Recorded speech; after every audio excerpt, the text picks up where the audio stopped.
Hey guys, it's Lizzy from the Brooklyn Kitchen again, and you've seen the pictures of it. So the pork butt that I had earlier, that I'd started marinating earlier, it's been going for 4 days now, and I wish you could smell it because it's kind of awesome. So it's been completely covered. I've turned it a couple of times over that 4 days. Actually, every day I've been turning it. We've got really nice liquid and everything. But what we're going to do is I'm going to take this out and I'm going to scrape off this marinade. That's all those tomatillos, avocado leaves, all that deliciousness. There was no salt in this marinade, okay? But the acid is going to help tenderize it, and the low and slow cooking is also going to make this a really awesome piece of meat to tear into. So what I'm doing is I'm taking this off. I'm going to dry it off a little bit, but nothing too crazy. Try not to get the pork all over my paper towel. So I'm going to pat this dry just a little bit. Nothing crazy, as I said. And then I want to season this really well. And by seasoning it, I'm doing nothing but salt, okay? There's enough pepper in the marinade and all of that sort of stuff. I'm just going to, you remember what we talked about when we're cooking, salt adds flavor. Salt's also going to pull some of the moisture out. So I'm going to do that with some kosher salt, and use kosher salt when you're cooking, guys. The table salt that you get normally is the super fine stuff that you get. What I find is that it's too salty almost. Kosher salt adds, it's a lot easier to season with, and once you get comfortable with it, you'll thank me, okay? What I want to do is I want to rub this. I've scored this a little bit. So I want to rub this into the skin here. And I am, honestly, just going to do this. I'm not going to put any liquid in here to start with, but I am going to check on it after an hour. And more paper towel and making a mess over here. So all I'm going to do is, honestly, guys, I'm just going to cover this in tin foil and pop it in the oven. I'll do 2 layers of tin foil, even though this is heavy duty. And this is going to cook for about, oh man, I don't know. Give it maybe, check it, like maybe 3-4 hours. It's not a huge pork butt. Ideally, you have the luxury of having a really big one. Get it in the oven for 6, 8, 10 hours. What we want is we want fall apart tender. And just the last hour of cooking, or maybe even the last half hour, I'm going to take off the foil, and then I'm going to maybe baste it, but I want that fat, that skin over the top to get nice and crispy, because we want to get it almost like a chicharron. Not exactly, but we want it crispy. While this is cooking, what I'm going to do is I'm going to start making some salsas and everything to go with it. So this is the thing. It's going to be in the oven for so many hours. Clean everything up. Get your salsas, get your cheese, get your avocado, all the stuff that you want to do. Have it all prepared, because then comes out, tear the meat apart, you've got your tortillas, you've got everything, and dinner's done with barely any wash up, okay? So we're going to come back to this in several hours, but to you, it's going to feel like 10 seconds or less, okay? Cheers, guys. So what I forgot to tell you, in case you're wondering, all this marinade and everything, don't bin it, okay? What I'm going to do is I'm going to cook this down, because this has all this delicious flavor and everything. Obviously, we're not going to use this because it's got raw pork. It's been in raw pork. But we're going to cook this, and then we're going to adjust the seasoning. And that's also going to be, it's almost like a cooked salsa verde. Not really, but again, it's going to be delicious. So save all of this stuff, okay? We'll put some pan drippings into it. We'll make it delicious. Okay, just wanted to make sure you knew that. So when I was talking about making up some accompaniments while our pork is in the oven, I'm going to do a very quick pickled red onion, okay? So what I like to do is I want to give you just one quick little point of when we're cutting onions. Your onion, and those of you who've been in my class will know that I always say this, your onion almost comes with instructions. Like, I don't know if you can see it, but it's got the lines on it, okay? So what I want you to do is I just want you to cut along those lines. You could do this on a mandolin if you wanted. This is known as a saute slice. So we're going to cut up these onions While I'm cutting up these onions, I've got on the pot a cup and a half of white vinegar, a cup of water, and a half a cup of sugar that I'm just boiling down. So that's boiling, and it is rather pungent. And for somebody who normally wears contact lenses all the time, slicing up onions is hard. Like my eyes are streaming. You're gonna see here what I've got is I've actually got a couple of, I've got a beetroot, and I want to cut up a few slices of this because I want my pickled onions to really pop. So I'm gonna add some slices of raw beetroot into it, and then I'm gonna also add a bay leaf. Doesn't matter if it breaks up. Half a stick of cinnamon. And in here, I've got a couple of cloves that are going to go in, a broken up bit of star anise, and one dried guajillo chili.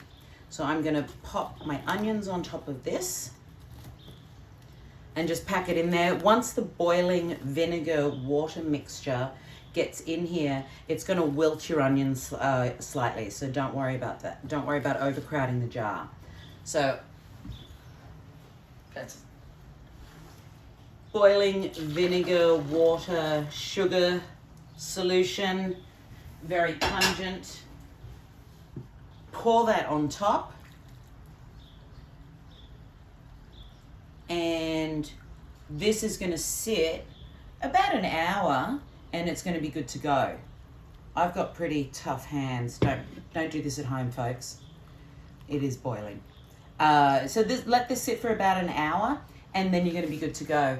I'm going to go ahead and start making some other salsas. We're going to make a peanut salsa, and then I'm going to pull that pork out of the oven. I'm going to show you what it's like, and then we're going to shred it up, and then I'm going to take some pictures of the taco dinner that we're going to be having tonight. Okay? Back in one sec. So the next thing that we're going to make is a salsa de cacahuates, okay? Which is basically a peanut salsa.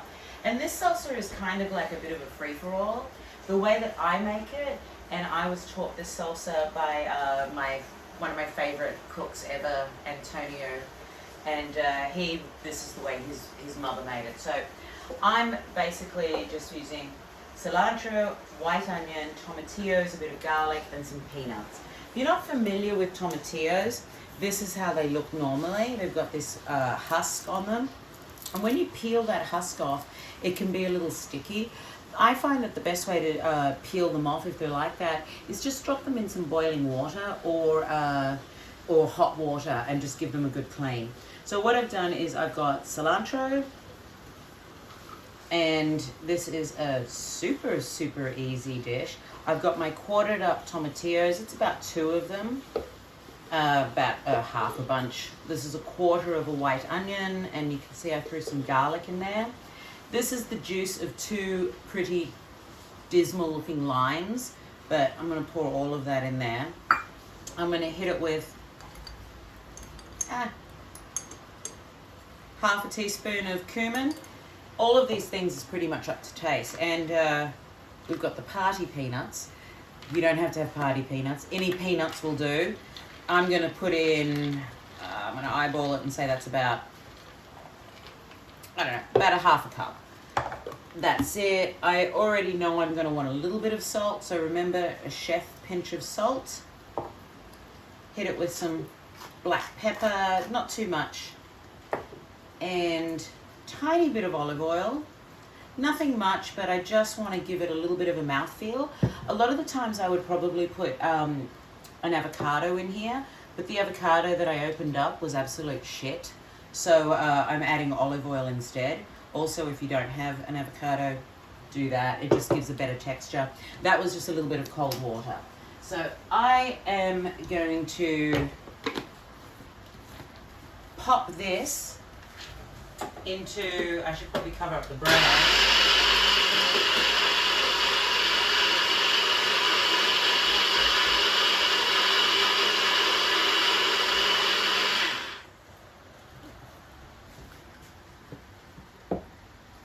It already looks lovely, and give it a quick taste test. I taste like this. because I don't want to be passing, you know, spoons around and everything else, and I don't want double dipping. This tastes good. I already know. I can taste the peanuts, which is really nice. I know it needs more salt. And because I don't have that avocado in here, I know it needs a little more oil. I'm not going to add any more lime juice to it, but it's got a nice level of acidity and everything. And don't forget that we've also done those pickled red onions. And so the pickled red onions with the tartness of the tomatillos, a little bit of a mouthfeel of the salsa de cacahuates is going to work really well with that pork. So I'm going to take the pork out of the oven in a second and fire it up and get everything going. So stay tuned, we've got more stuff going on.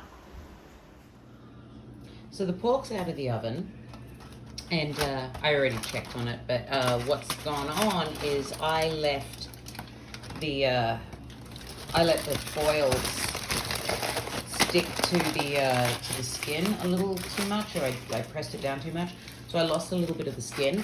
But what I'm going to do, I've still got, can you see all that awesome fat and everything? See how that bones come out? We've got a bunch of like nice pan drippings, it's not just oil. I'm going to pop this into the oven at 500 degrees now, and what I want to do is I want to cook the crap out of that top layer, and we'll see what happens. It's going to be delicious. So check in a second. Okay, so pork is done. You saw that I took the foil off and let it cook up. So what I've done is I've cooked up all the fat on here and everything else, and it smells great. I'm gonna let it sit for a little bit. But remember when I was talking earlier about the marinade that the pork was sitting in, and I was like telling you don't throw it out, whatever the hell you do. So what I did is I used some of that pork drippings and I cooked up that marinade. So I've kind of got this kind of green, but it's actually kind of like a dark green sauce, and that's the poblanos, the oregano, and all of that sort of stuff. But I did take a taste of it. Hot. But what it does need is, I think it needs a little bit of citrus.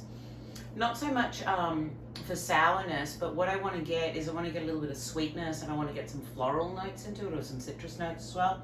So the sour oranges is what I'm going for. So I'm gonna squeeze that orange juice in there, and I think half the juice of the orange is going to be fine. If you don't have a juice, a juice or a sieve, your fingers or your hands are good for that. So I'm going to add that to it.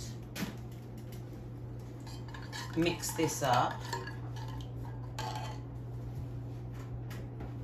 Wipe my hands.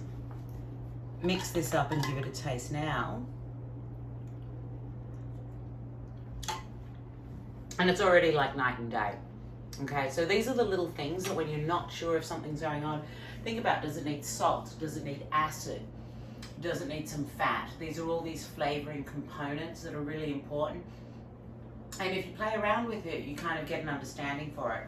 So I'm super happy with this sauce. If you can see, whilst I've been waiting for my pork to cook and everything else, I set up my little taco platter, and I just want to let you know, guys, that it might look like this is staged for a video or something, but actually this is how I would do it on a normal evening at home with the delightful Roberto. This is what we would nosh down to with whilst watching Jeopardy or something like that. So now we're going to get onto the fun stuff, that pulled pork. Best way to do this is with 2 forks, but I have got the luxury of these. So this is my Wolverine moment, okay, guys? It's kind of like a fun thing. You know, sometimes when you get a gift that you're just like, why did I get it? That's the way I felt about this. and then when I got these, and then I got the opportunity to pull pork with them. So it's kind of awesome. You don't need them, okay? You absolutely don't need them. You can use 2 forks, but Jesus Christ, this is so much fun. If you have this, just get them because they're bloody fun. So see how easy this is tearing apart? Now, all that charred fat is just mingling in there, and oh my God, look, honestly, I just wish you could see, oh, you can see it, but I wish you could smell it, and I wish you could really understand texturally how awesome it is, because this is just bloody brilliant, I tell you. And oh, how awesome is that? What I would do, now that I have my Wolverine hands, what I would do is I would save that knuckle and maybe throw it into a bone. I would throw it into a stock or something like that. But anyway, this is great. The bones are in here. They're going to go into something else. This is just a bloody pleasure. And I can't wait to sit down and have a taco night. Okay? All those fixings over there, super simple. I sliced up some radishes. Done. Check out how pink those onions got. That was that little bit of beetroot that we put in there. So they look kind of awesome. Queso fresco, I like cheese and I want cheese on everything. A little bit of shredded cabbage. I've got my salsa de cacahuates, some fresh cilantro, and then in here, I cooked up my tortillas earlier. Not earlier, but like a couple of minutes ago. And I just keep them warm in some foil. And what I do is I just throw them straight over the gas burner, guys. It's, I don't need a pan or anything. Get a pair of tongs, throw them over the gas burner. Get a nice little bit of char on them and stuff like that. So this is dinner, and it's been what I feel like 2 days in the making. I hope you enjoy it. Any questions? Any questions, just ask us at the Brooklyn Kitchen. And I hope you have a lovely evening. And I'm going to have a sip of beer. Cheers, guys.